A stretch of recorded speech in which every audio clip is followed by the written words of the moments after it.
Vamos conhecer o nosso palestrante, professor Luciano Meira.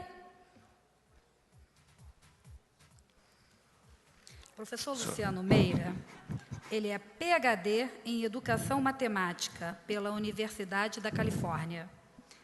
É professor de Psicologia da Universidade Federal de Pernambuco.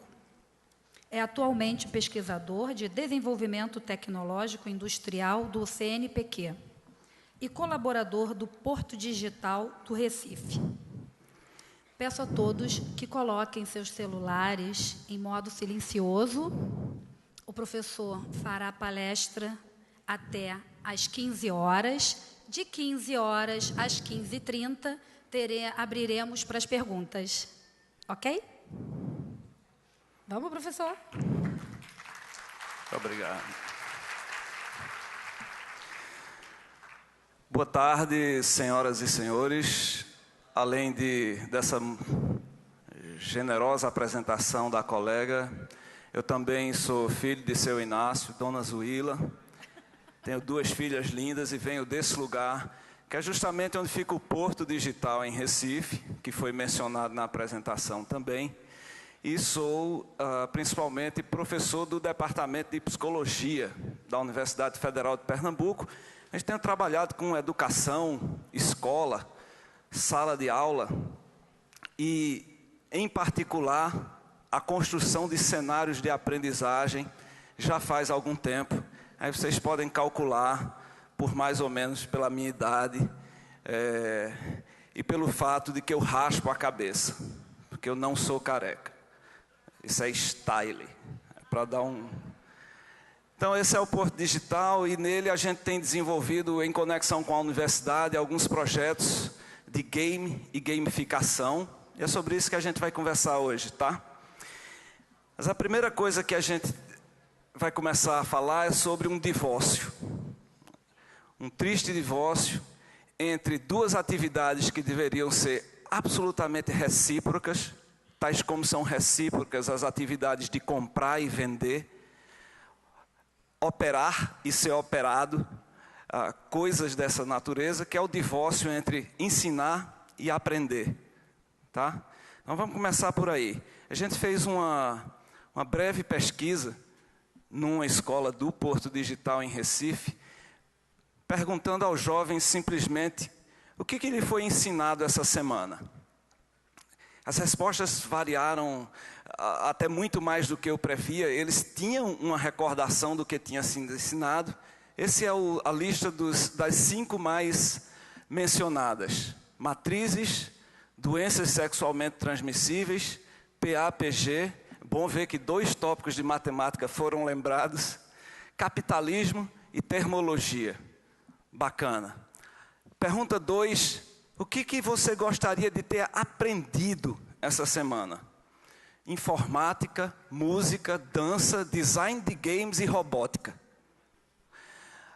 A falta de convergência e de articulação até entre essas 2 listas é assustadora. É assustadora porque revela um divórcio, tá certo? Divórcio esse que pode ser um dos principais responsáveis, talvez, por essas estatísticas catastróficas que os educadores se referem tanto, e que eu não vou passar por elas. Mas nós temos um divórcio, então, entre a criar um cenário de aprendizagem e ensinar na aula. Esse divórcio foi extensivamente e brilhantemente discutido pelo professor Pacheco com vocês hoje pela manhã. Eu vou mencionar somente algumas metáforas que emergem dessa sala de aula, que vocês nem conseguem ver porque a foto ficou muito escura no telão desse local. Mas essa sala de aula está estruturada em torno de algumas metáforas, não é? E de alguns objetos, alguns artefatos que regulam nossa atividade como professor e a atividade dos alunos no processo de aprendizagem. Então, essa atividade é regulada por índices.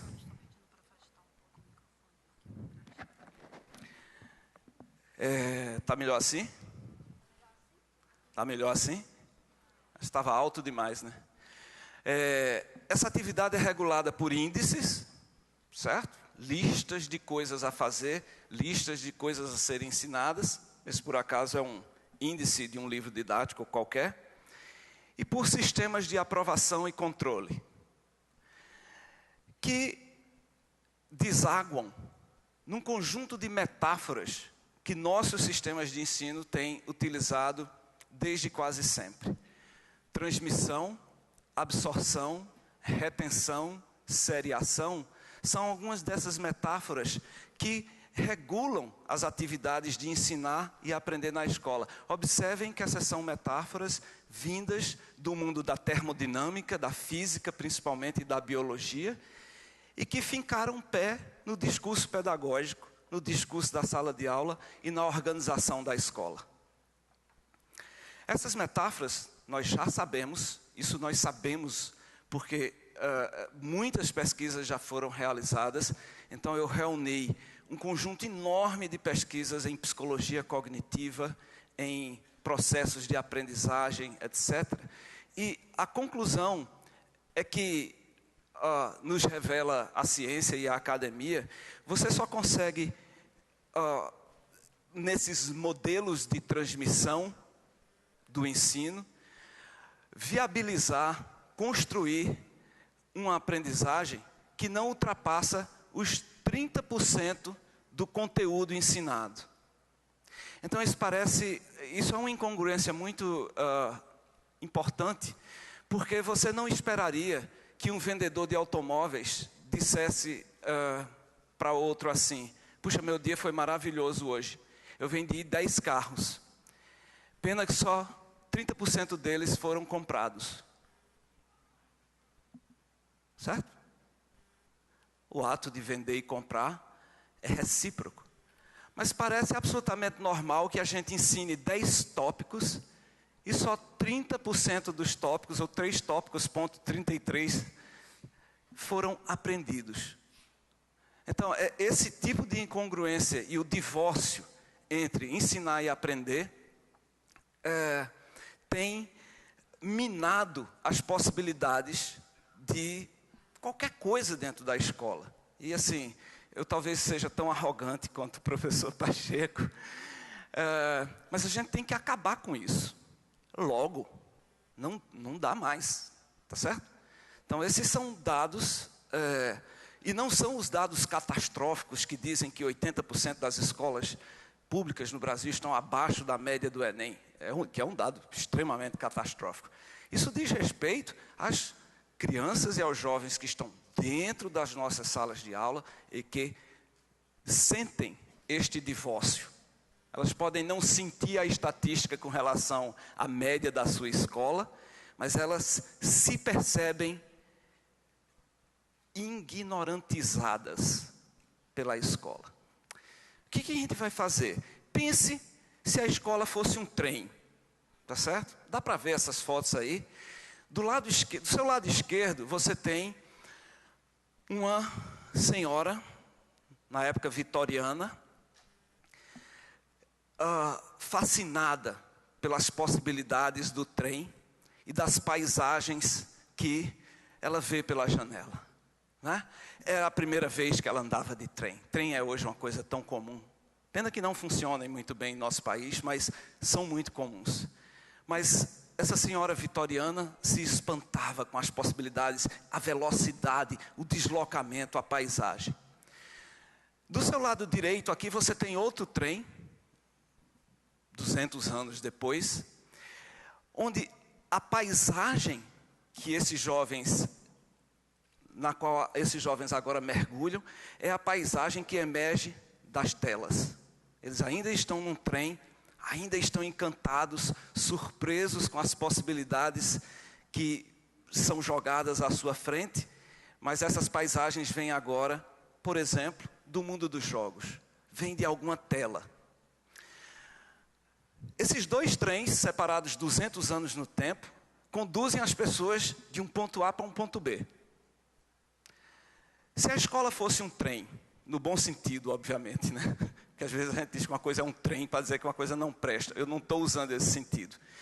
Estou usando um sentido de a escola é um veículo. Vamos construir essa outra metáfora. A gente passou muito tempo com as metáforas da transmissão e da absorção. Vamos construir outras. Certo? Com outras metáforas, a gente vai ajudar a mudar, a inovar os processos dentro da escola. Se a escola fosse um trem, quais são as paisagens transformadoras e transformativas que nós permitimos, que nós viabilizamos na sala de aula? Para onde olham essas crianças? Para canto nenhum. Elas estão perdendo o encantamento, a surpresa e a curiosidade. A sala de aula é um trem parado, no qual, inclusive, nesses vagões, não temos permitido as telas que agora são a via de acesso a uma paisagem mutante o tempo inteiro. Então, o que a gente vai fazer com esse negócio? A gente não vai tentar mudar essas metáforas.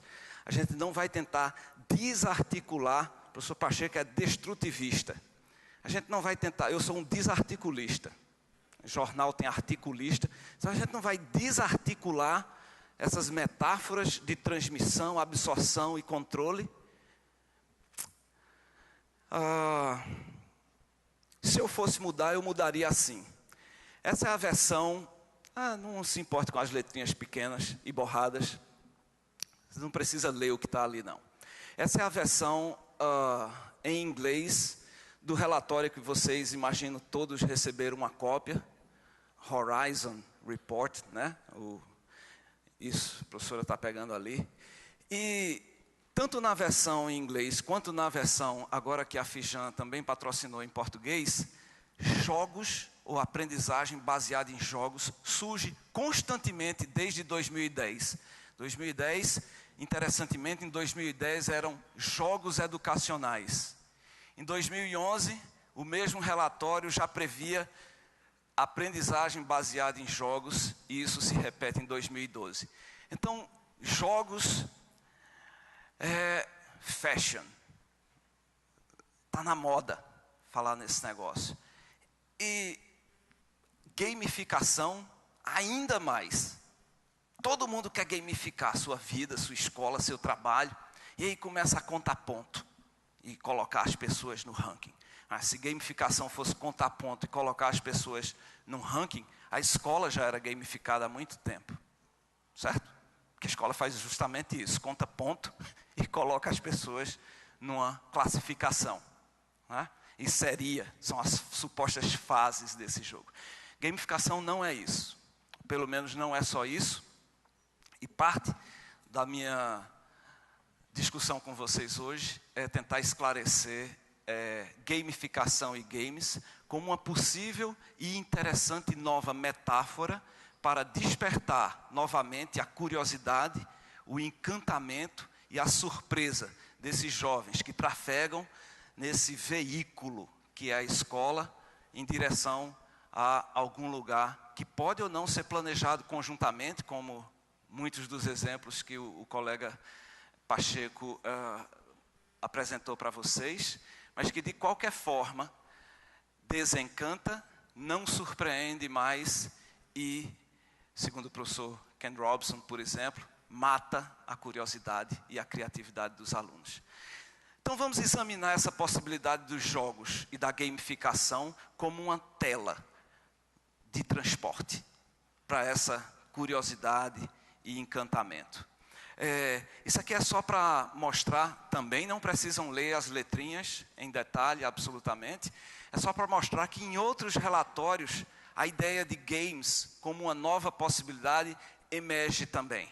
Esse é um outro relatório que saiu recentemente na Inglaterra, e de novo vocês veem ali em vermelho, tem até a representação de um controle. Surge games e gamificação como uma dessas grandes possibilidades. E de fato, a academia, não só os relatórios que saem ao público e aos sistemas de educação, mas a academia tem mudado substancialmente a forma como via games até algum tempo atrás. Pesquisado que era somente como um ambiente de promoção de comportamentos agressivos ou vício. A academia passou bastante tempo preocupada com a forma como os games tratavam a violência ou conduziam as pessoas à adição. Ainda bem, essa parte está quase superada, porque, diga-se de passagem, ficou-se amplamente demonstrado que desestruturação familiar causa comportamentos agressivos e violência na presença de jogos violentos. Certo? Se você tem uma família ok, você pode jogar qualquer jogo. Você não vai sair atirando por aí, não. Isso foi um resultado muito bacana e a academia avançou. E em 2009, todo um número da revista Science, né, foi dedicada à questão da tecnologia e como a tecnologia pode participar dos processos educacionais. E alguns capítulos foram inteiramente dedicados a videogames.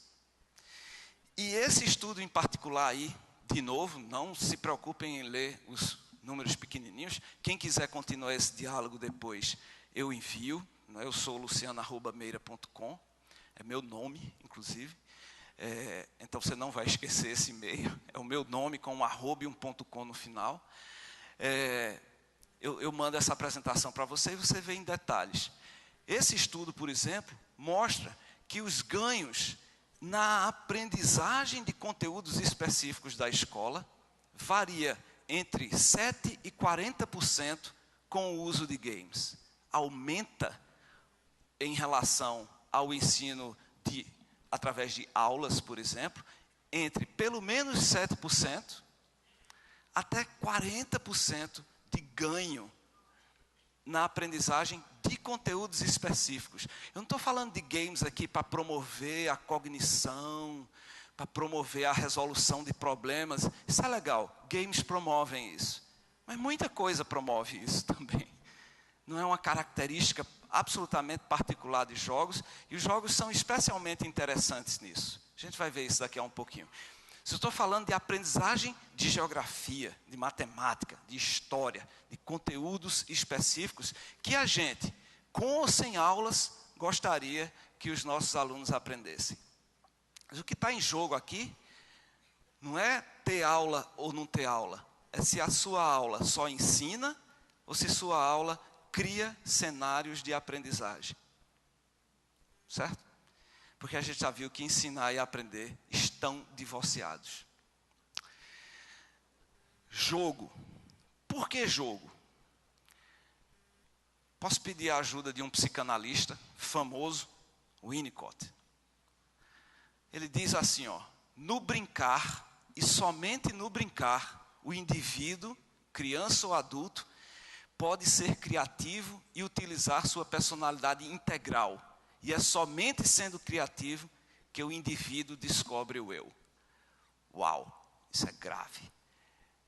Esse negócio foi entendido no início, não é, das formulações sobre a brincadeira, sobre o jogo, como, bom, isso é apropriado para criancinhas. Pré-escola. Será? Será só isso? Será que nós não brincamos jogos de linguagem o tempo inteiro? Por exemplo? Será que nós não estamos inseridos nessa articulação entre o desejo, o prazer e regras que nós próprios criamos para tornar os objetivos mais interessantemente, engajadamente nossos? Você fica uma definição, Bernard Suits tem uma definição de jogo que é arretada.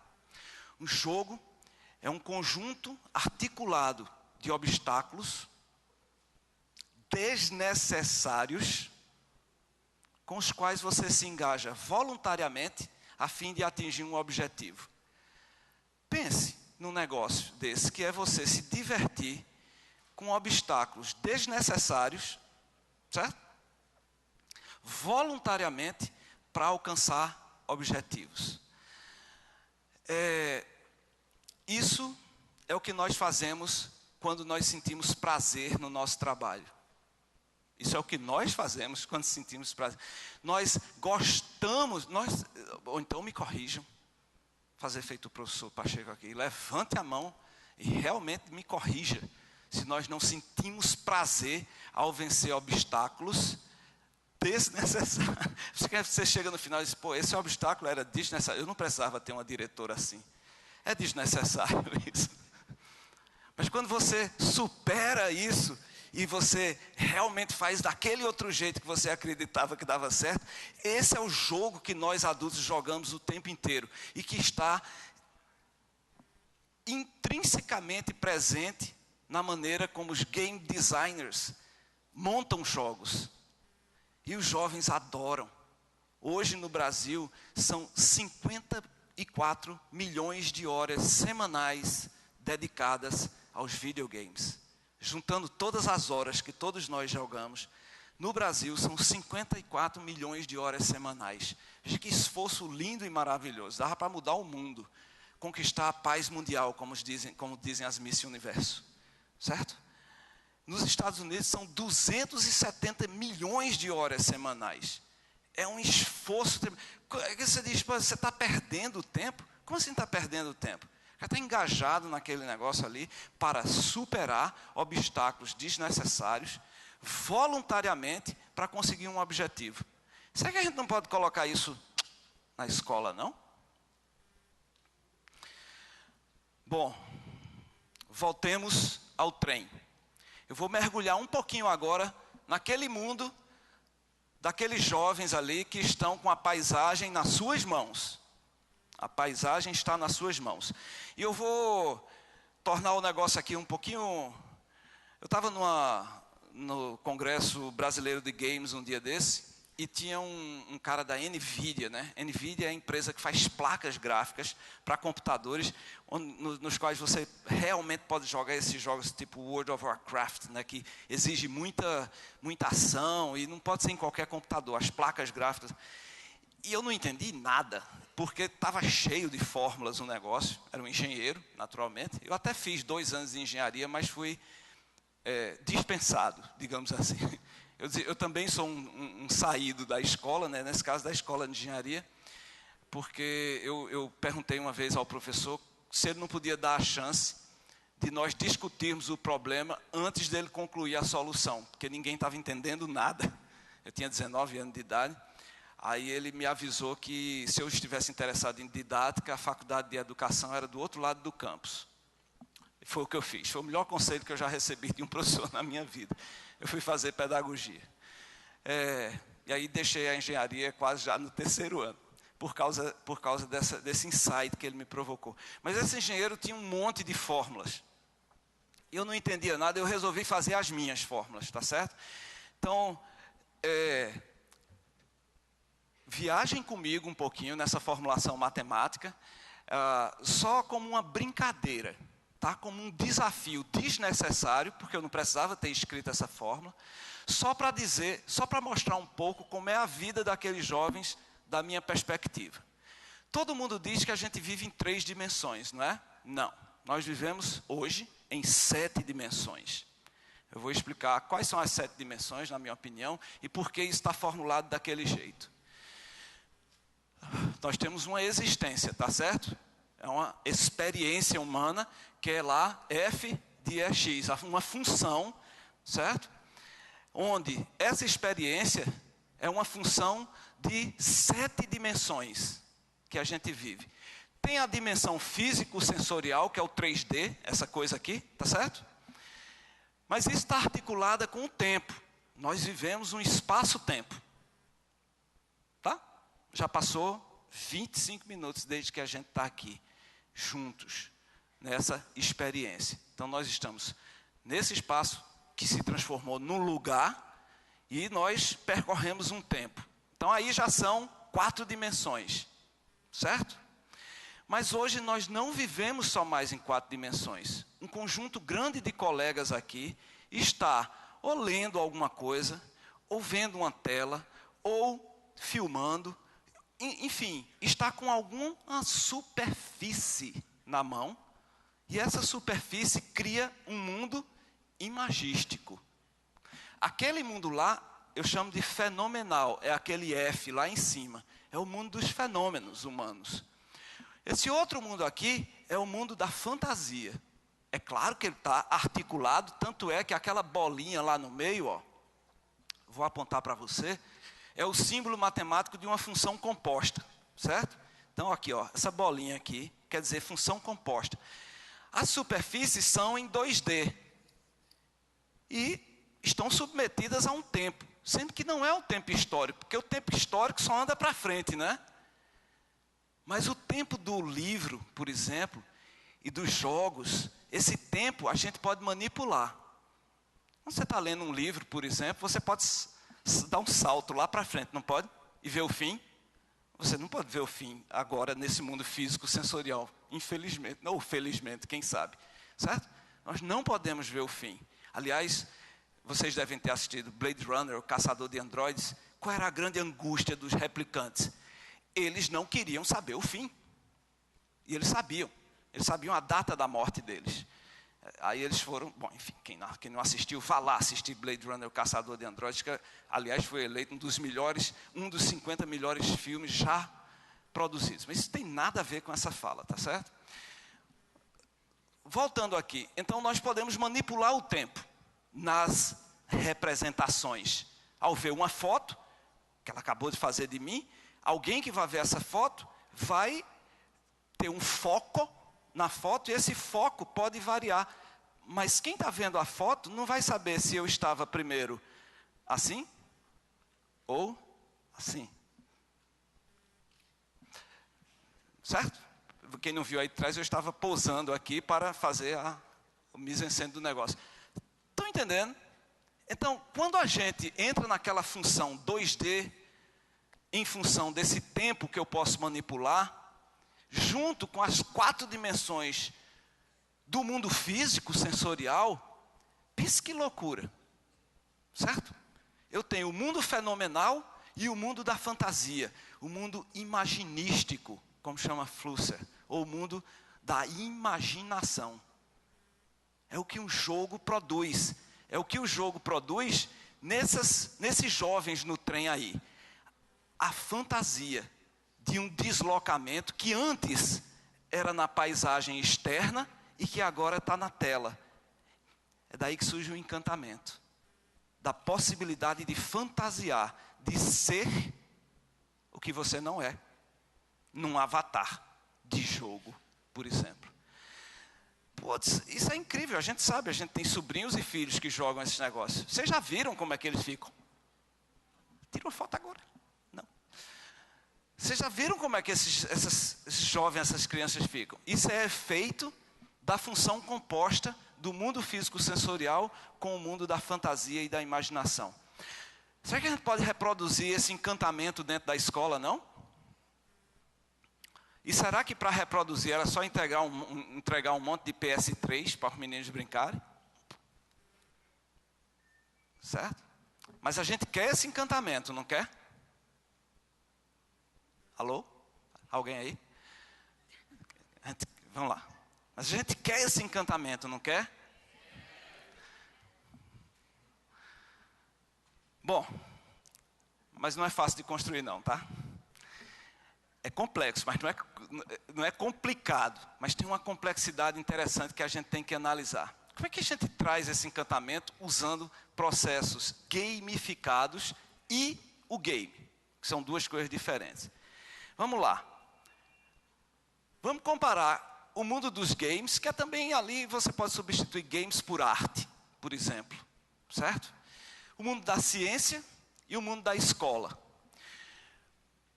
Começando pelo mundo da ciência, que nos é bastante familiar. O que é a ciência? Qual é o material bruto da ciência? São os paradoxos. Os cientistas vivem e morrem por paradoxos, por entender paradoxos. O que eles fazem para entender paradoxos? Eles constroem modelos. Tá? Bacana. No mundo dos games, nós construímos mistérios, fantasias, ficções. Você pode, de novo, substituir games por arte, por design, por várias outras coisas. Mas estamos falando só sobre games aqui. Nosso material bruto são mistérios. A gente pega o game designer, pega pessoas que fazem enredo para filme, inclusive. Filme é outra coisa que lida com o mistério. O romance, todas essas coisas. E como é que a gente lida com esse mistério? A gente cria as possibilidades imaginativas de compreensão dos mistérios. A gente não quer explicar os mistérios. A gente só quer entendê-los. Entender pode significar intuitivamente trazer aquilo para mais próximo de você. Você se sente bem com aquilo. Você não consegue explicar aquilo, mas é uma ficção que lhe dá conforto. Então, nós lidamos com a imaginação. Ora, a escola, naturalmente, ela quer trazer os paradoxos da ciência para dentro da sala de aula. Certo? Mas, obviamente, nós temos problemas para fazer isso. Seria massa, muito bacana, se a gente conseguisse trazer da ciência, não os paradoxos, porque são muito complexos, muito grandes, não dá para tratar no tempo da escola, mas a gente pode trazer problemas, situações problemáticas que as nossas crianças e jovens podem começar a dar conta. Então, a ideia de você construir uma coisa qualquer e tentar entender, mesmo que às vezes não saiba explicar, como é que aquele negócio funciona. Está aí as crianças construindo. Mas como é que a escola efetivamente lida com os problemas que interessam as crianças? Muitas vezes nós passamos exercícios. Certo? Fonte, de novo, do divórcio entre ensinagem e aprendizagem. Então, assim, o que a gente quer? A gente quer pegar os paradoxos da ciência, colocar num mistério e gerar problemas que os jovens, os professores e as crianças possam resolver dentro da escola. A gente quer incentivar a imaginação, a gente quer construir modelos, e o que a gente menos quer dessa figura todinha é a parte que a gente mais faz. É o que eu estou fazendo aqui, por exemplo, um monólogo. Certo? Tudo bem até agora? Então, games, imaginação, mistérios. Eu vou mostrar um slide que tem letrinhas ainda menores. Não se preocupem. Eu vou falar sobre isso. Porque eu fiz um contraste entre a mecânica dos games e a mecânica, ou a didática nesse caso, da escola. E os games ganharam. E ganham a atenção dos jovens o tempo inteiro. Porque olha só, nos games, o que é central num jogo digital é a sua narrativa. É a história que é ali contada. O que ordena, o que organiza a atividade da sala de aula é a matriz curricular. Então, o equivalente da narrativa num jogo, que ordena a atividade das pessoas, organiza, articula, na escola é a matriz curricular. A matriz curricular é uma lista, não é uma história. Agora você me responde. Você, tá certo? Você prefere fazer feira de supermercado? Sério, não é que estou dizendo que você tem que fazer, não, porque você tem que fazer, tá certo? É que você prefere fazer feira de supermercado ou acompanhar uma bela narrativa num livro que você curte muito. De verdade, gente. Quem é que prefere fazer feira de supermercado a ler uma bela história? Não sintam-se envergonhados. Ninguém prefere fazer feira de supermercado? Mas vocês compram comida, né, para suas casas? Quem usa listas para ir para o supermercado? Engraçado. Não é todo mundo. As outras pessoas tentam construir uma historinha, não é? Enquanto vão pelas... Bom, nossa sociedade é organizada por muitas listas que classificam as coisas. Currículo é uma delas. Mas ninguém tem preferência por listas. Todo mundo quer ficar engajado numa história. Então, o livro didático é uma história ou uma lista? Diga, professora. O livro didático está construído como uma lista ou como uma história? Uma lista.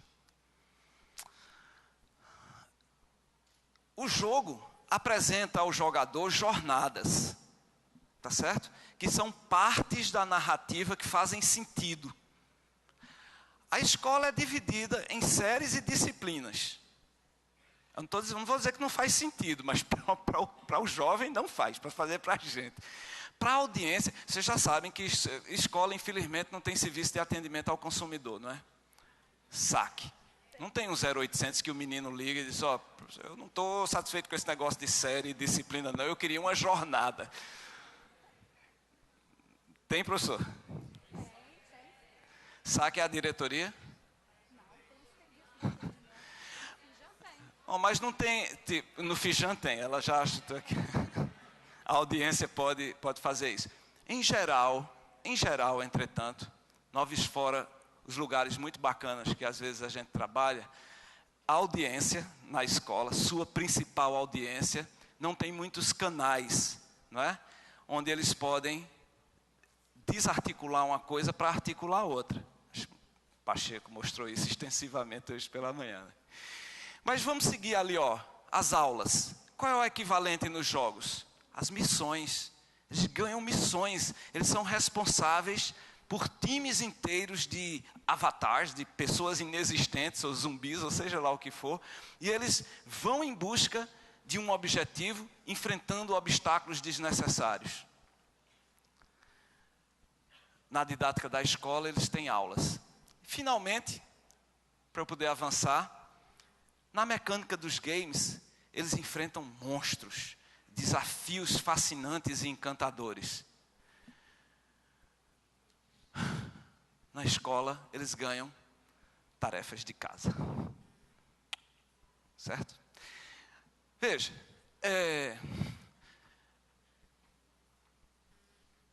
finalmente, na escola, a escola é um ambiente de ensino, os games podem oferecer aos jovens um ambiente de aprendizagem.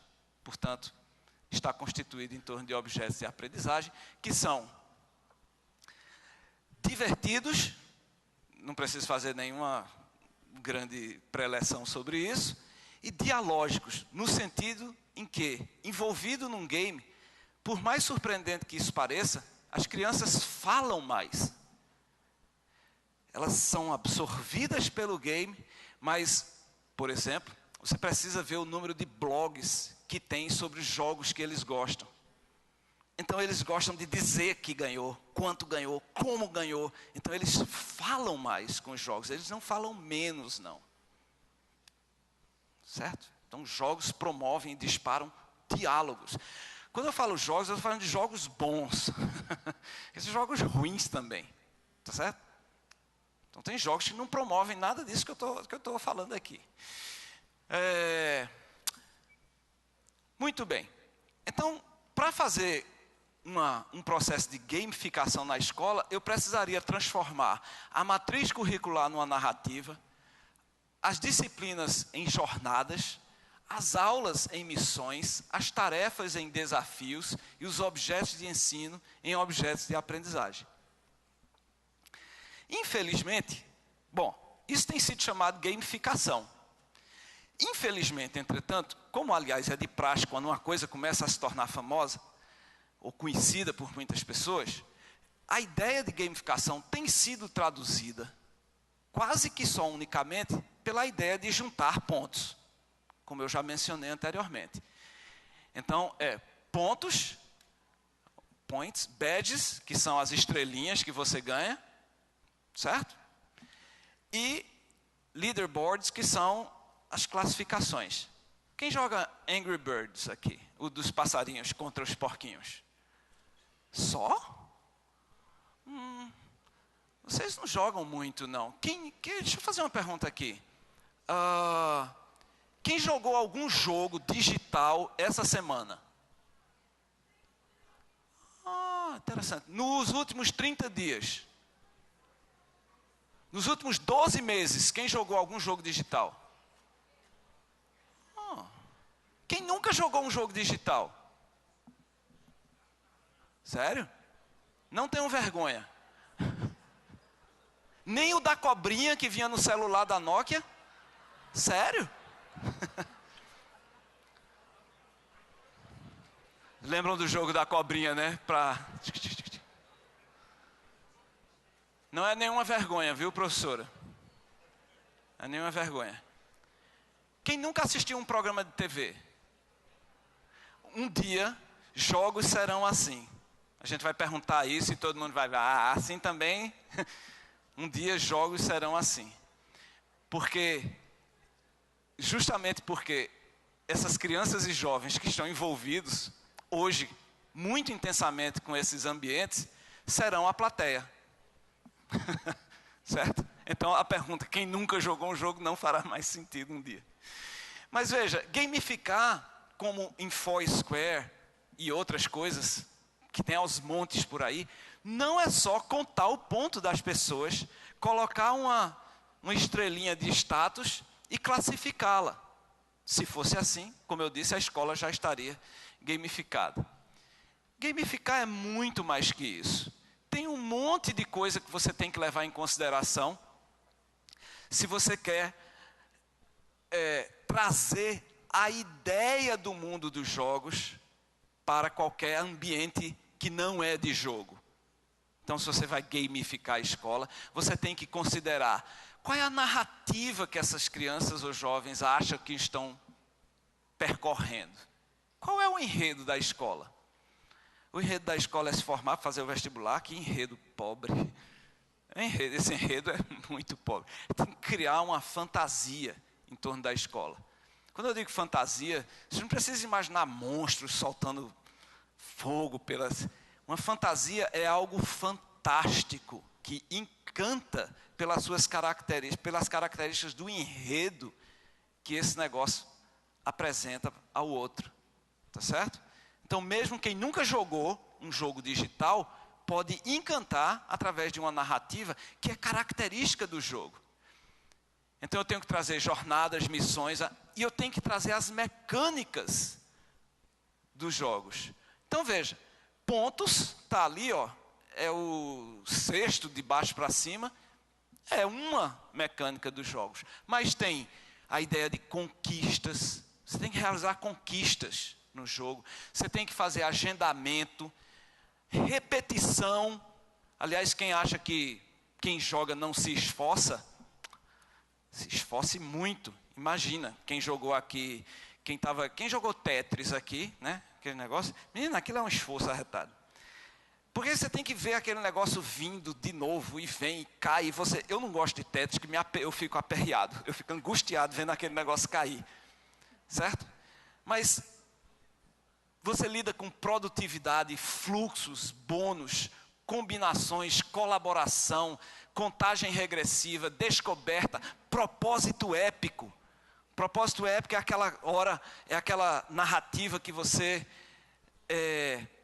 tem uma grande coisa a realizar, como salvar a princesa. Qual é a princesa que está sendo salva na escola? A escola tem princesa? Sem contar a princesa do milho. Tá certo? Mas que a gente... isso foi uma ideia agora. Você pode usar a princesa do milho em alguma narrativa épica que ensina alguma coisa na escola. Isso seria uma ideia interessante de gamificar. Segundo essa autora aqui, que eu gosto muito, jogos possuem mecânicas intrínsecas de superação que acrescentam valor e significado ao sucesso do jogador, cuja jornada ao longo de uma narrativa, é planejada para oferecer uma experiência emocional. Esse é o engajamento que a gente ganha, essa é a imersão que a gente ganha. Certo?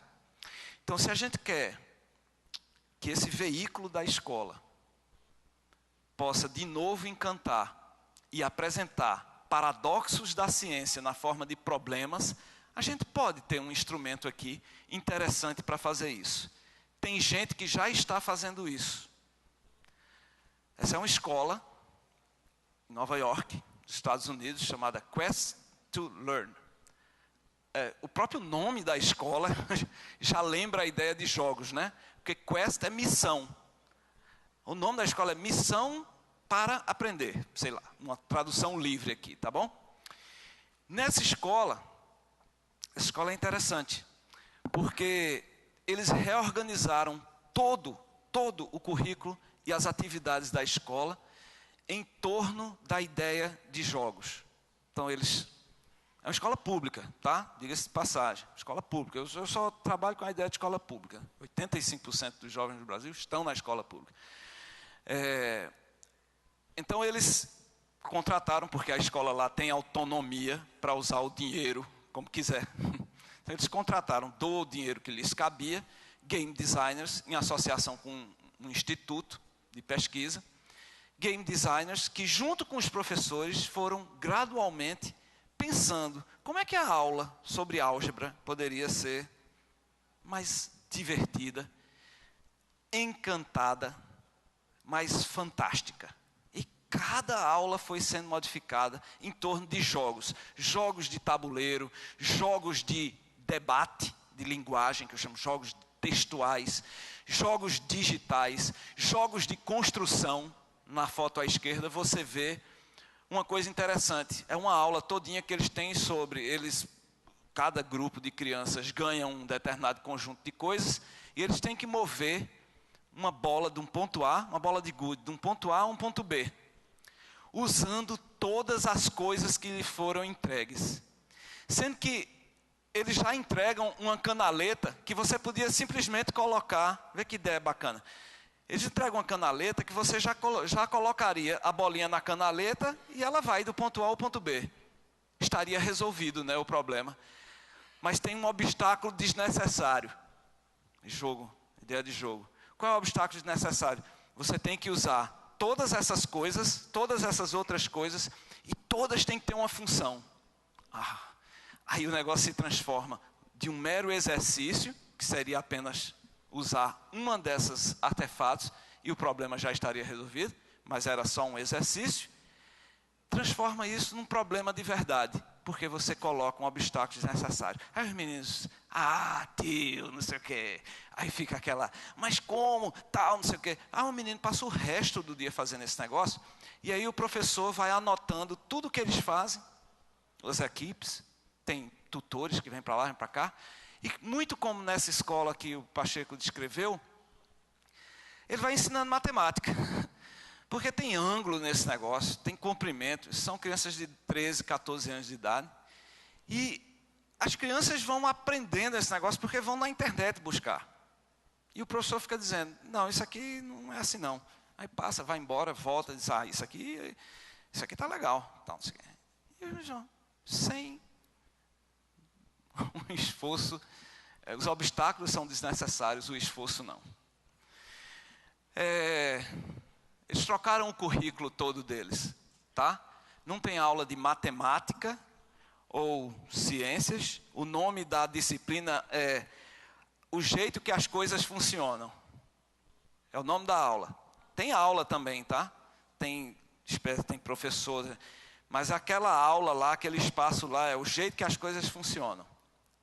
E aí o professor vem com um paradoxo, na forma de um problema, e os meninos têm que resolver. E aí o professor, ao invés de retirar obstáculos, que é dar uma informação, ele coloca obstáculos. O professor sabe colocar obstáculos para os alunos resolverem, numa situação que é divertida. Essa tarefa aí do lado é uma tarefa em biologia. Essa tarefa aqui do lado esquerdo é uma tarefa em biologia, que a criança tem que descrever o que é que ele gosta mais, e como ele usaria isso se ele fosse um super-herói. Então ele, por exemplo, ele coloca sorvete. Sorvete é uma das coisas que ele gosta mais. E ele tem que criar uma situação onde sorvete é um superpoder. Então ele tem que, sei lá, vomitar sorvete. ou se congelar para se proteger. Enfim, eu não sei. Não estudei nessa escola. Então minha criatividade não é tão boa. Mas os meninos são impressionantemente criativos para fazer isso. Agora, quando ele diz que, então, o super-herói dele vomita sorvete, o professor de biologia pergunta para ele, tu sabe o que é vômito? É aquele negócio que sai pela boca. Mas como é que forma isso? A aula é assim, dá certo. Dá certo. Isso aí é a minha cachorrinha, só para eu ver se vocês estavam prestando atenção nos slides. Está todo mundo ok ainda? É Lola. Eu só tenho mais 10 minutos. Então eu vou voar sobre as próximas coisas para a gente poder conversar. Então a gente não teve essa oportunidade. Mas por enquanto, para mim, está bom. Se eu tivesse que parar agora também, já estava bom. Porque eu acho que a mensagem que eu estou trazendo é o seguinte. Tem formas de você trazer... Veja, eu não dei o nome de game nenhum. Eu não preciso dar listas. Você quer mais lista de coisa? Não. Tem na internet. Listas de games que você... Aí você tem que jogar primeiro. Então, assim, mas não é listas de jogos que eu me pretendi trazer aqui para vocês. É uma ideia sobre como encantar, como produzir um ambiente de aprendizagem baseado em ideias que os meninos conhecem do mundo dos jogos. Qual é a missão que eu dou para eles? A missão é resolver uma lista de exercícios. Essa missão não é boa. Essa missão não faz sentido para eles. Acho que vocês... Então, pega essas mecânicas do mundo dos jogos e traz uma por uma. Não traga todas de uma vez. Vai ficar uma confusão, porque você não fez ainda. Eu tenho até um slide sobre como é que eu acho que um professor pode se organizar para ir mudando. Porque não adianta querer mudar amanhã. Não vai. Você tem que mudar de pouquinho, de forma organizada. Mas também não demore muito, não. Porque os meninos estão deixando a escola. Já estão deixando. Se você demorar muito, vão todos embora. Nesses 10 minutos que me faltam, deixa eu só mostrar como no Porto Digital, em associação com a Universidade e empresas do Porto Digital, a gente tem desenvolvido uma plataforma chamada Olimpíada de Jogos Digitais e Educação, que já rodou aqui no estado do Rio de Janeiro, inclusive. Nós já tivemos 100 mil alunos cadastrados nesse negócio, jogando. É uma plataforma gamificada, não é? Que tenta ser uma gotinha de água no oceano da escola para chamar a atenção de alunos e professores que eles podem conversar mais, brincar mais e se divertir mais construindo o que eles tiverem que construir. A gente, então, portanto, baseia nossas ideias em diversão e diálogo. Tá certo? Essa plataforma é baseada em diversão e diálogo. E uma das formas que a gente faz isso é que os jogos que a gente usa na plataforma não são educacionais. Tá certo? É porque jogo educacional nem mostra para um menino de 15 anos de idade que ele não vai jogar. Certo? A gente já sabe disso. Ele não vai, a não ser que você mande. Mas lembre que jogo é o engajamento voluntário num conjunto de obstáculos, blá, blá. Então tem que, de alguma forma, ganhar essa imersão do jovem. E não o jogo educacional, infelizmente, não faz isso. E não faz isso porque, no começo do desenvolvimento dos jogos educacionais, os educadores brigaram muito com os game designers e disseram, não, essa mecânica de tiro não serve para a escola. Per si, essa frase faz todo sentido, porque eu não vou botar dentro da escola Call of Duty. matando. A gente não quer matar na escola, a gente não gostaria de colocar um jogo que matasse nem zumbi, não é? Porque zumbi, um dia já foi gente. Então a gente não quer isso. Beleza. Só que eles então esqueceram todas as mecânicas tradicionais e inventaram outras mecânicas que simplesmente os jovens não gostam. Então você vai ver um jogo educacional, que é um jogo de matemática, que está divertido até um certo ponto. Tem um conjunto de animais, digamos, lutando uns contra os outros, os meninos controlando. Aí daqui a pouco aparece a conta aqui do lado, 2 vezes 2, porque tem 2 animais de cada lado. Aí você tira o jogador do jogo para fazer uma conta. Então, essa desarticulação, impedindo o que a gente chama de suspensão da descrença, que o menino tem que acreditar que aquele negócio é de alguma forma realístico, esse 2 vezes 2 aqui do lado, destrói qualquer possibilidade de imersão. Então, o que é que a gente usa? Mecânica de jogos consagrados. Ou seja, a gente tem sim jogo de tiro. Só que não tem nenhuma situação na escola, por exemplo, em que a gente quer destruir coisas e aprender biologia, por exemplo. A gente quer destruir células cancerígenas? Quer, não quer. A gente pode disparar coisas contra células cancerígenas, não pode? Tem que. Então, pronto, está aí. A gente pega uma mecânica River Raid, que originalmente é um jogo em que você tem um caça que vai destruir navios, que tem gente dentro.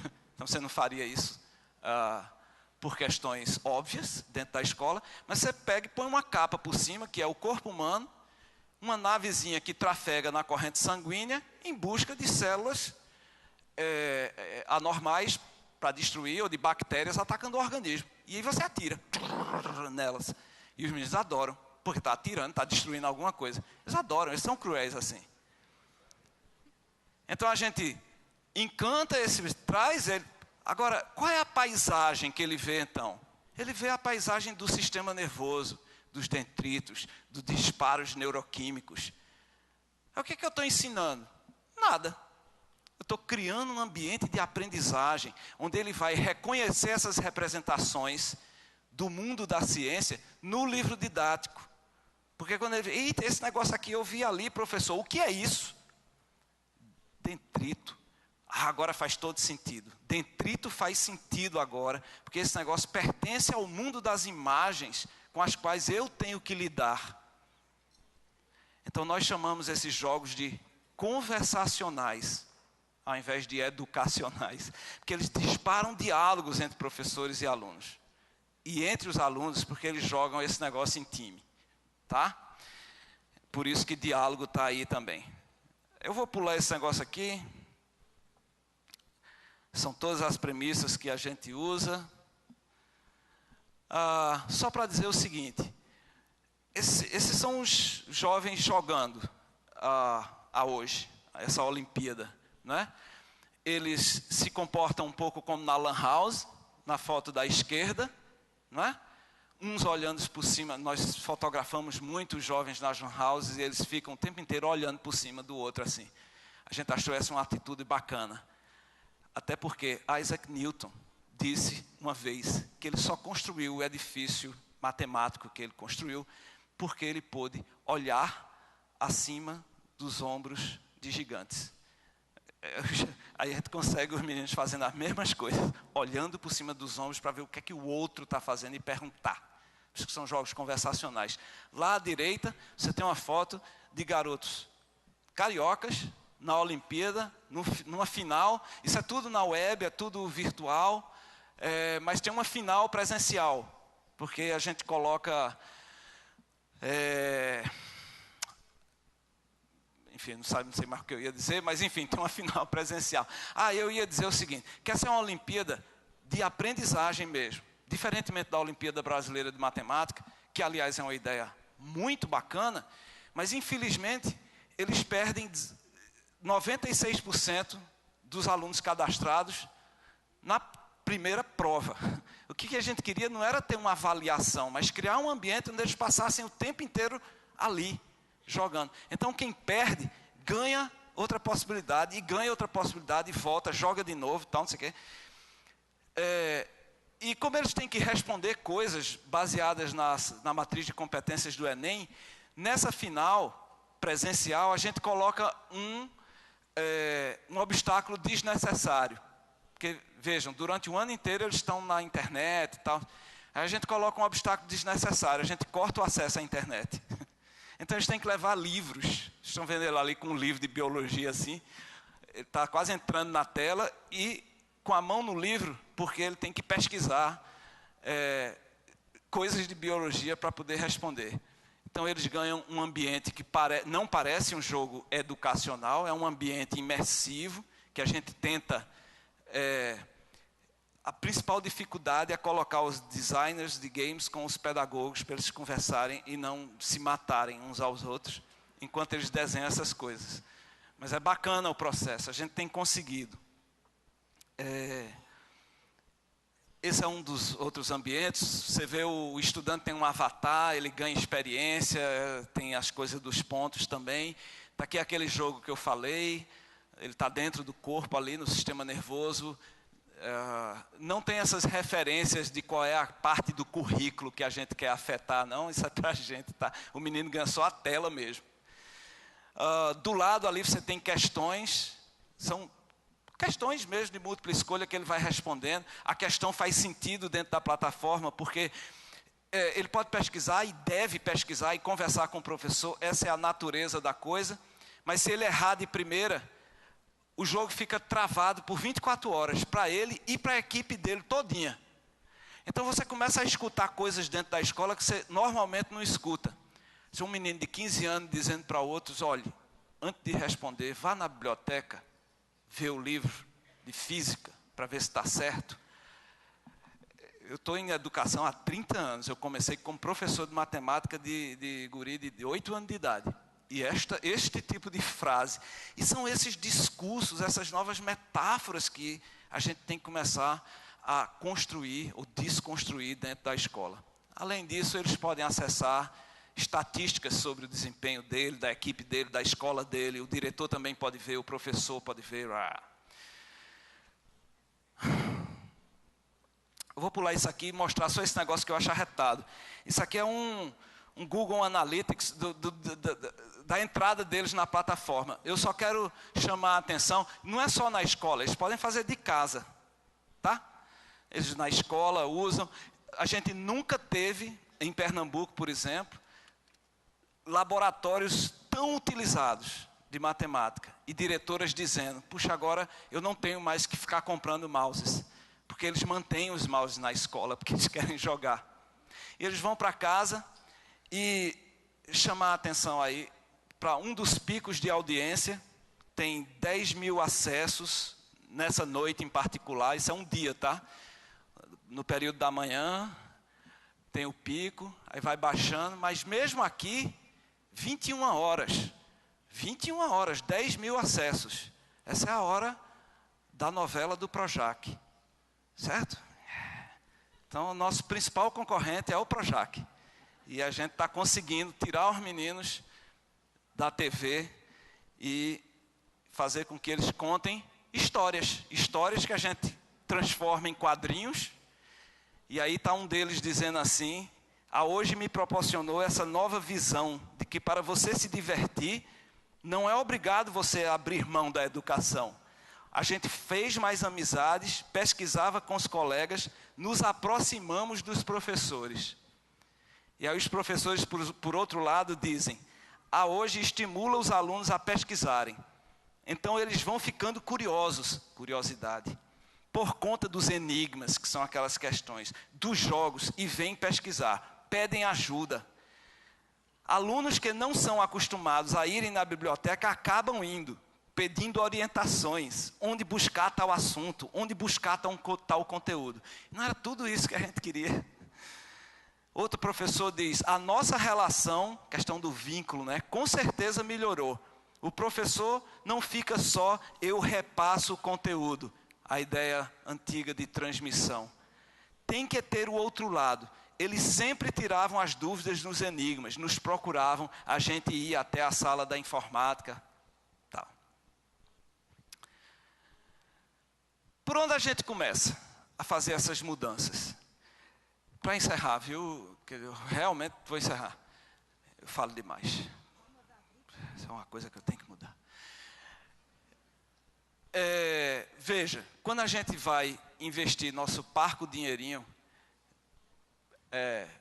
poupança, os economistas têm uma teoria que diz assim, olha, se você é um investidor de perfil médio, como todos nós, ninguém aqui é de Wall Street, não. É melhor pegar 70% do seu dinheiro e investir no investimento de baixo risco, porque aí você consegue dormir tranquilo. Poupança é baixo risco, certo? 20% em investimento de médio risco. E só 10% na bolsa de valores, tá certo? Porque se você perder, você não vai ficar tão aperreado. Muito bem. Eu acho que para fazer inovação, eu quero fazer um paralelo com esse negócio. Não comece pelos 10% superiores, não. É o melhor tipo de inovação, que a gente chama empoderamento, que cria novas categorias de produtos e serviços, explorando novos arranjos e modelos. A escola totalmente transformada. Mas é aqueles 10% de alto risco se você fizer tudo de uma vez, certo? Então, ao invés de começar por empoderar todo mundo, comece por substituir coisas, que são os 20% do médio risco. Enquanto isso, você continua a melhorar gradualmente o que você já faz, que é o nível da eficiência. Então veja, dedique 50% do seu tempo a ficar cada vez melhor no que você já é bom. Mas os outros 50% do seu tempo em inovação, de substituição e de empoderamento. Aumente seu risco gradualmente e vá fazendo esses negócios, porque senão a gente vai perder definitivamente esses jovens. A gente precisa hackear a escola, porque eles já estão hackeando a escola. Vamos fazer isso junto com eles. Se a gente não fizer, nós temos um futuro muito desinteressante para nós mesmos como professores. Obrigado, gente. Vamos discutir.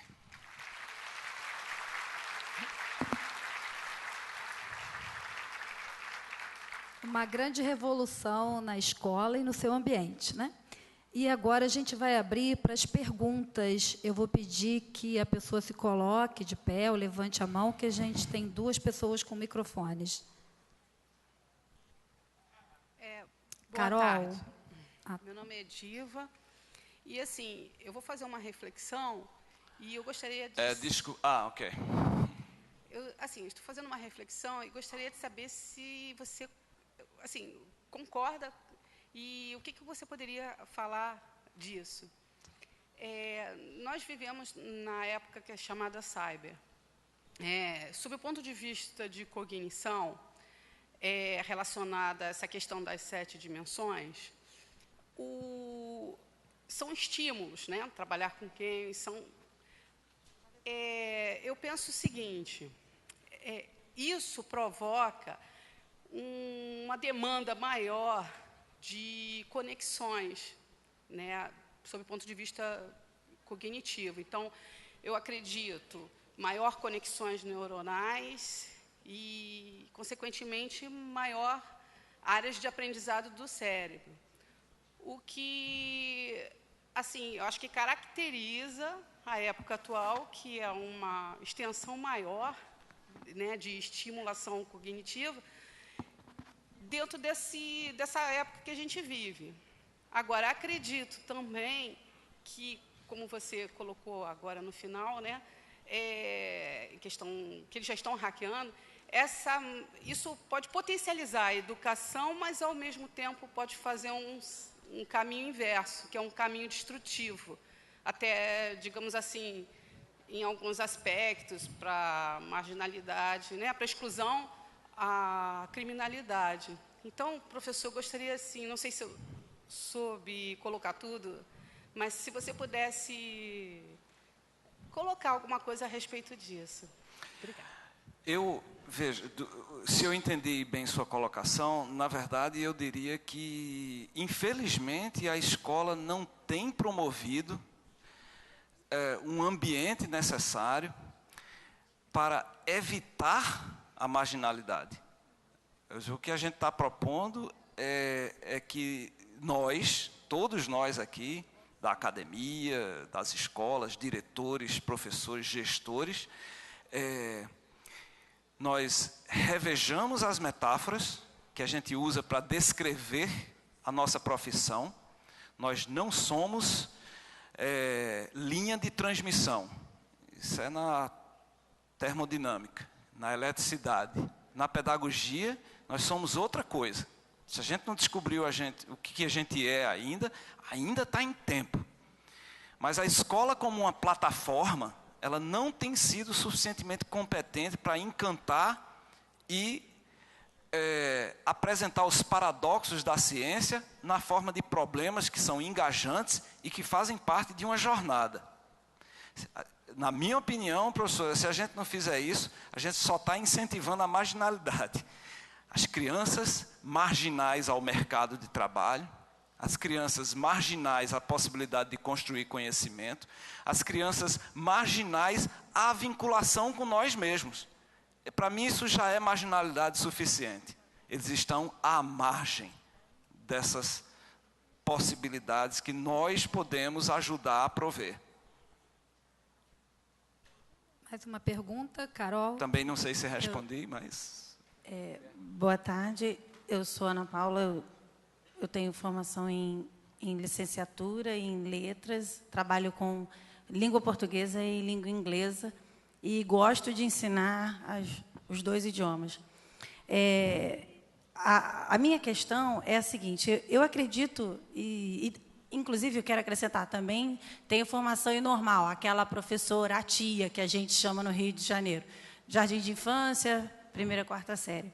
Então, eu acredito que o lúdico faça parte da formação, desde a fase infantil até a fase adulta. Adultos também gostam de lúdico. Eu elaboro alguns jogos para poder aplicar as disciplinas que leciono. Mas a minha preocupação, não apenas na sua palestra, dentro do evento em si, é a seguinte: até que ponto a gente vai ficar substituindo aula por jogo real por virtual, e até que ponto o mercado de trabalho é real e não virtual, e o aluno lá na frente, eu não sei, a tendência da escola é substituir. E a tendência do mercado é substituir? Eu estou ensinando para ele trabalhar ou eu estou ensinando para ele passar um tempo agradável na escola? Eu ainda não isso tá, a pergunta não é só para o palestrante, é uma questão que eu levanto para todos nós. Então, eu vou ler aqui, né? Se as tendências forem substituir aulas e jogos, ou seja, substituir o mundo real pelo imaginário em 100% das vezes, porque a tendência é substituir cada vez mais. Então, que cidadão estamos formando para enfrentar as dificuldades da vida se aquilo é virtual? E será que os empregos, os trabalhos, as carreiras serão tão encantadores, divertidos e encantados quanto a escola que a gente está ajudando a ter, se a gente se adequar à tendência? Essa é a minha questão para todo mundo. Excelente, eu não sei. Excelente questão. Vou tentar elaborar. Ver o que eu consigo elaborar disso. Primeiro, se você me permitir, eu gostaria de fazer uma distinção entre o que normalmente, e eu nem sei se isso está implicado na sua fala, mas o que normalmente se chama de virtual, dá-se a entender que não é real. O virtual é absolutamente tão real quanto essa cadeira que está aqui na minha frente. Certo? Porque faz parte da realidade, da experiência e da existência das pessoas. Então, primeira coisa é o seguinte: o virtual é real, certo? Agora, tem certas realidades físico-sensoriais, como essa cadeira que está aqui na minha frente, que são distintas da imaginação. Eu vou agora, é pregada, eu desprego, você não pensou que eu poderia, Eu vou levantar essa cadeira agora, na minha imaginação, só com um dedo. Certo? Vocês acreditaram? Mais ou menos, né? Eu não sou mágico, mas se eu fosse mágico, eu poderia fazer isso. Certo? Então veja, a gente está confundindo. Imaginação é uma coisa. Imaginação faz parte da realidade. Certo? É óbvio. Agora, a escola é abstrata. A escola trata com abstrações. Aí é que está a coisa complicada. Porque nada é mais deslocado do mercado de trabalho do que as abstrações com as quais a escola trabalha. Porque, por exemplo, põe a teoria antes da prática e divorcia. A criança sabe listar todas as partes de um avião, mas nunca constrói um, nem que seja de papel, para tentar fazer voar. Ela sabe que o avião tem asa. Pede para ela construir um avião de papel, para ver se ela bota a asa, qual é o tamanho da asa, se ela bota aqueles flips no final. A gente fazia muito isso quando era criança, né? Avião de papel. Tem ciência num avião de papel. Mas não, nós pedimos uma lista de coisas que tem no avião. Aí ele vai trabalhar na Embraer. Aí, na Embraer, aliás, como no supermercado, eles encontrarão telas. Telas o tempo inteiro. Esse é um mundo de telas. Tá certo? Então, as telas deveriam estar dentro da escola também. Mas, de novo, nós proibimos o smartphone. Por quê? Porque ele vai ficar passando SMS o tempo inteiro, tal, não sei o quê. Portanto, a gente não é criativo o suficiente para montar uma arquitetura pedagógica que inclua esses smartphones. A gente é ou não é? Não pode nada no smartphone que a gente pudesse aproveitar. Certo? Veja, ele vai ter smartphone, ele vai ter, mesmo que não seja dele, ele vai ter isso no mundo do trabalho. Ele chega no mundo do trabalho, tem todas essas coisas que a escola proíbe. Porque a escola é um conjunto de abstrações. Então eu estou preocupado sim com o mundo do trabalho. Extremamente preocupado com o mundo do trabalho. Sabe por quê? Porque a cada ano surgem novas profissões e a escola continua num modelo como se a única profissão possível fosse bancário. E aqui vai uma dobradinha, tá? Bancário, porque o menino fica o tempo inteiro na educação bancária, a que Paulo Freire se referia, e bancário mesmo. Que, aliás, você veja, desde a década de 90, é uma profissão em queda. É uma profissão em queda, em termos numéricos, inclusive. Por quê? Porque as máquinas automáticas já substituem parte do trabalho que os bancários faziam. Tá certo?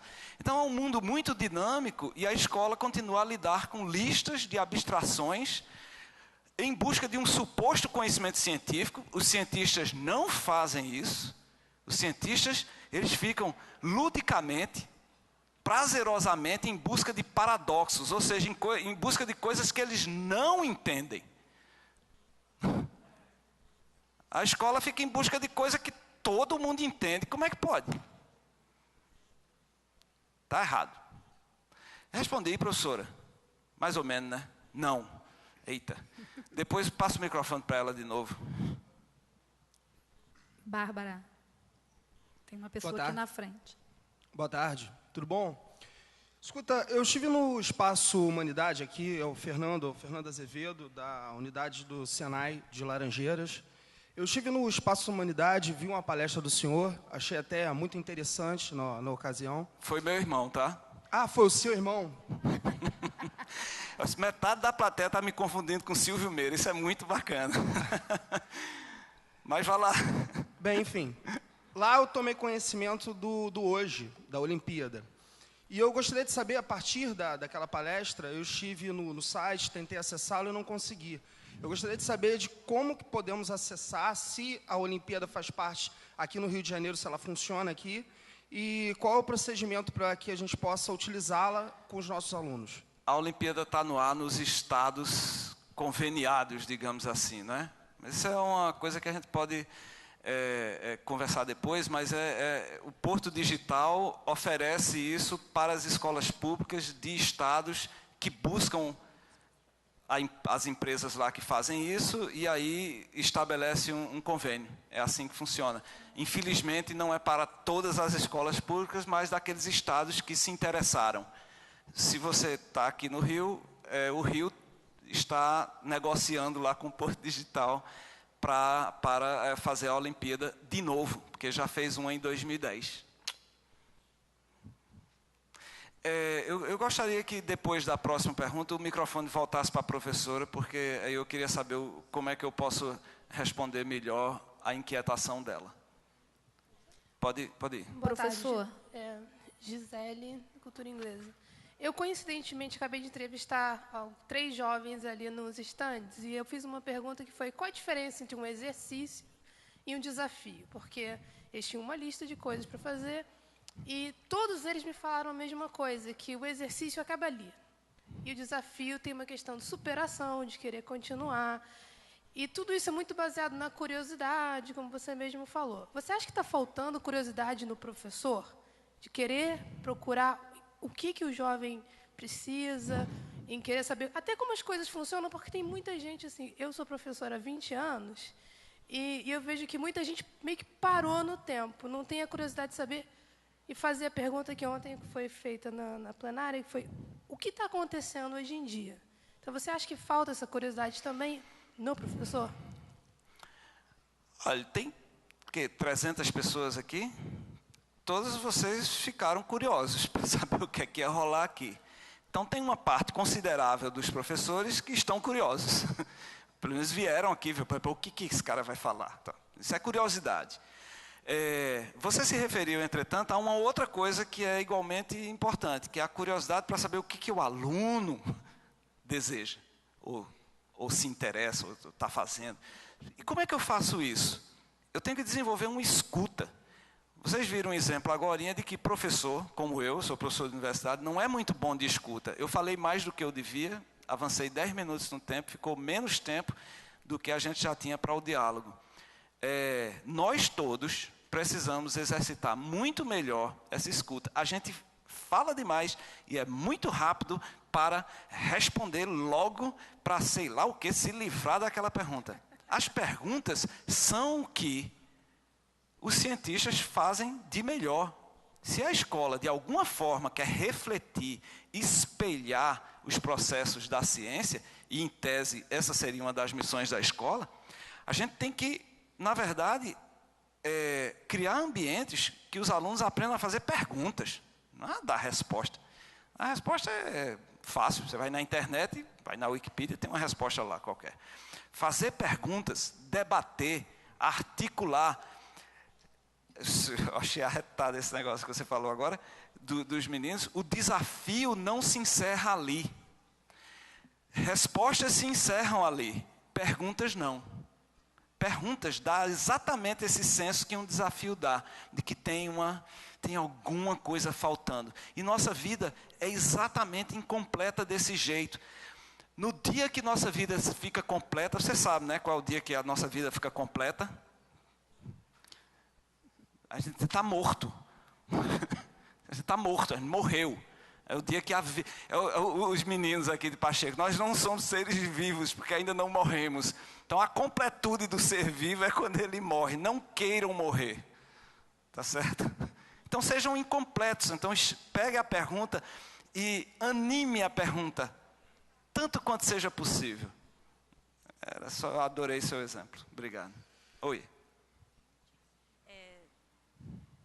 O que foi que eu não respondi, professora? Diga aí.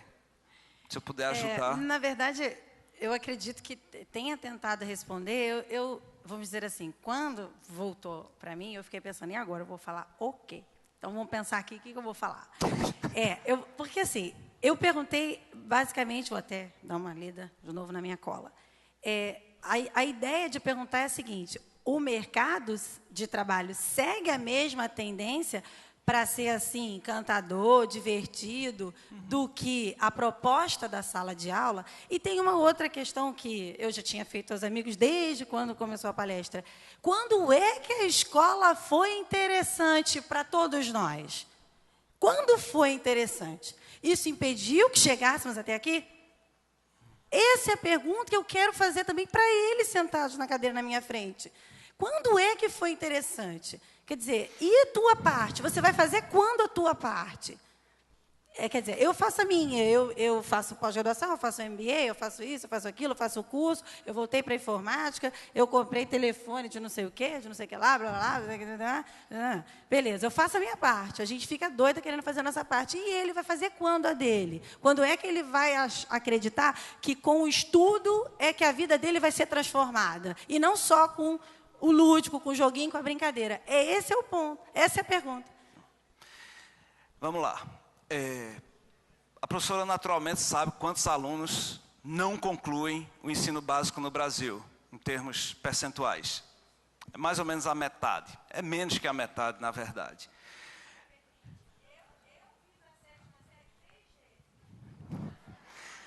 Imagina se você estivesse tendo prazer.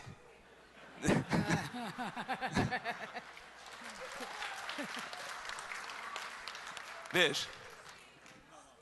Não. Quem está jogando não desiste. Esse é o jogo. Quem está jogando não desiste. Eu vim do Recife até o Rio jogando Angry Birds. São 2 horas e 40 minutos de voo. E tem uma fase que eu não consigo superar. Eu não desisto. Veja, professora, então tem um conjunto muito complexo de coisas e eu não sou um evangelizador. A minha ideia não é que todo mundo passe a usar jogos na sala de aula. A minha ideia é que as pessoas reconheçam, tá, que a criação de cenários de aprendizagem é que devia ser a nossa missão. A missão da escola não deveria ser ensinar coisas, no sentido transmititivo que a gente estava falando. A missão da escola deveria ser acolher essas crianças e jovens com algum modelo que você criar, que pode não ser lúdico, pode não ser divertido, mas que tem que, na minha opinião, e isso eu acho que é espelhado no mundo dos jogos, tem que envolver os centros de desejo do sujeito. Você fez 3 vezes a 7ª série porque aquele negócio incidia no teu centro de desejo e prazer. Tem alguma razão pela qual você fez a 7ª série 3 vezes e não desistiu. E estava lá nos centros de prazer e desejo que fizeram você se organizar para isso. Então, não precisa usar jogo. Precisa usar esse tipo de imersão e engajamento que faz com que as pessoas entendam o seu papel autoral no lugar. Jogo ajuda a fazer isso. Porque os meninos já entenderam a estrutura do jogo. E eles não entendem a estrutura da escola. Eles não entendem porque a aula tem 50 minutos. Aliás, eu também não. Eles não entendem porque está estruturado da forma que está. Mas a estrutura dos jogos, em termos de jornadas, missões, está toda claríssima. Basta ver que jogo não tem manual, né? Jogo não tem manual. Ele vai jogando e aprende a estrutura do jogo na medida em que ele percorre. Então, assim, veja, uma colega um dia desse me perguntou que eu estava desgostoso com certos processos na universidade, porque é muito fácil ficar desgostoso na universidade, porque ela se separa propositadamente da sociedade para, ficticiamente, criar um suposto ambiente científico que não se mistura com o senso comum. Que bobagem. Que grande bobagem é essa? Então eu dizia para um colega, eu estou muito insatisfeito porque eu quero estar mais próximo dos lugares onde a gente pode talvez ter uma contribuição e sei lá, ajudar a sociedade a ser um lugar mais interessante. Aí ela dizia, mas Luciano, tu também só quer trabalhar com prazer, não é? Aí eu me assustei, e não é não? E você não quer, não? Você quer trabalhar com prazer, não? Você quer trabalhar com prazer. É lógico que você quer trabalhar com prazer. Pense bem nisso. Você só quer trabalhar tendo prazer. Você não vai trabalhar rindo o tempo inteiro. Isso não é prazer, não. Isso é riso. É outra coisa. Não é? Mas você ter encerrou, né? Você ter um ambiente onde você faz uma imersão. E mesmo com todas as dificuldades, você tem prazer. Porque é aquele negócio que você sabe fazer, que você acha arretado fazer. Não é não? Professor. E não é não? Oxe, vai fazer outra coisa. Professor, temos mais 2 perguntinhas. Pois não. Manteremos? A gente tem o intervalo 15h30. Mantemos as 2? Mantemos, professor? Façam assim. Então, mantemos. Vamos, Carol e Bárbara, as 2, por favor. Boa tarde, meu nome é Rafael Leite, eu sou professor da unidade SESI Cinelândia, sou professor de História e Filosofia e gameista, né? Eu jogo jogos eletrônicos. Eu queria fazer uma pergunta bem rápida sobre os tais dos e-esportes, né? Os esportes eletrônicos, como o LoL, né? O League of Legends, entre outros. Qual é a sua visão sobre esses novos esportes eletrônicos que tem por aí? É uma modalidade curiosíssima, tem sido usado na área de saúde para tratamento de várias condições humanas. Eu trabalhei com um projeto no governo de Minas Gerais chamado Plug Minas, no qual, eu não sei se alguém conhece aqui, mas no qual uma das ideias de desenvolvimento lá, que infelizmente ainda não vingou, era uma academia de esportes virtuais. Todos os esportes dessa academia, não ia ter esteira, não ia ter nada dessas coisas. Todos seriam articulados através de jogos. Então teria todo tipo de jogo, mas sempre no ambiente digital de jogos. Então eu acho uma possibilidade bastante interessante. O Kinect dá essa possibilidade, o Wii dá essa possibilidade, o Move dá essa possibilidade, e é um campo que ainda a gente vai ver muito desenvolvimento nessa área, que envolve a ideia do corpo. Você tem hoje luvas que traduzem a linguagem de sinais. Tá? Luvas que ela falando pode, articulando o gesto, pode traduzir para pessoas que não conhecem a linguagem de sinais. Então, a ideia do corpo no esporte, mas também em outras atividades como o diálogo e a linguagem, mesmo abandonada na escola, porque a ideia de corpo foi abandonada na escola, né? Tanto é que você precisa só ter aquela carteirinha com aquele negocinho assim, todo mundo tem que se encaixar ali dentro daquele negocinho. E por quê? Porque a ideia é que a informação vai para o cérebro, não vai para a pessoa, não. Eu sou altamente crítico dessa ideia de cerebralização do sujeito. Nós não temos mais corpo. É assim, o cérebro que aprende, o cérebro fica cansado, o cérebro não sei o quê. Não, oxi, mas é nada. Então a gente culpa o cérebro pelas coisas. Não, meu cérebro esqueci. O cérebro, não, sou eu. Eu sou isso chama, inclusive, tem nome. Chama uma falácia mereológica, que é você atribuir a parte do corpo uma coisa que só faz sentido ser atribuída ao corpo inteiro. Então, mas enfim, o corpo inteiro precisa voltar para a educação. Já esteve lá, marcadamente, e infelizmente saiu. Temos mais uma, né? Na verdade, não é uma pergunta, né? Só uma colocação, uma complementação do que o senhor falou para a nossa colega, da questão, né, de utilizar os jogos, os games, como ferramenta não só para o lado educacional da criança, do adolescente, mas na empresa. Eu sou uma entusiasta em relação a games, principalmente no que tange games e mercado de trabalho, e trabalhei alguns anos com isso. E eu gostaria de falar com a nossa colega que é possível colocar e transformar, não gostei muito do termo de o mundo entusiasta, o mundo... Esqueci o termo que você colocou, o mundo encantado dos jogos. E não o mundo encantado, mas o mundo real.